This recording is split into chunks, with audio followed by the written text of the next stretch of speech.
Joseph a 17 ans et il est américain. Chiara, elle, en a 16, elle est italienne. Depuis la rentrée de septembre, ces deux jeunes gens ont entamé une nouvelle vie, loin de chez eux. Ce matin-là, au lycée de Parthenay, c'est cours de sport pour Joseph. Au programme, badminton, et c'est une grande première pour le jeune homme. C'est comme ça? Ouais. Essaie de lui renvoyer plus haut pour qu'elle le joue au-dessus de sa tête. D'accord. Ça se passe comme ça, les cours de sport aux États-Unis? C'est un peu comme ça, parfois, mais aux États-Unis, normalement, on fait basketball ou pas badminton. Mais... Malgré ces petits ajustements, en quelques semaines, Joseph a déjà pris ses marques dans cette France qu'il découvre. Très à l'aise dans ses baskets de lycéen, presque comme les autres. Je suis très heureux que j'ai choisi cet échange. J'étais prêt à partir parce que ma ville aux États-Unis, c'est très petit et je voulais explorer le monde.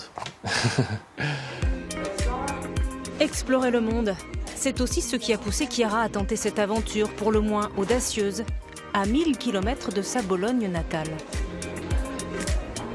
Est-ce que c'est pas trop difficile pour toi de suivre les cours en français? C'est pas ta langue natale quand même. Non, je comprends bien le français, mais il y a des fois que je ne comprends pas les pourquoi des cours. Parce que, par exemple, je n'ai jamais fait d'économie, donc c'est un peu difficile. Mais mes copains m'aident. C'est près de Châtellerault, en pleine campagne, que la jeune Italienne a posé ses valises. Chez Christophe et Isabelle. Ça va, ma pupus? Ça s'est bien passé aujourd'hui? Ça va. Tu as bien bien, c'est ça? Entre Chiara et sa famille d'accueil, le courant passe bien. Il faut dire que les Labetouls ont une certaine expérience en la matière. Cela fait 13 ans qu'ils ouvrent leur maison à des lycéens étrangers. Bravissimo.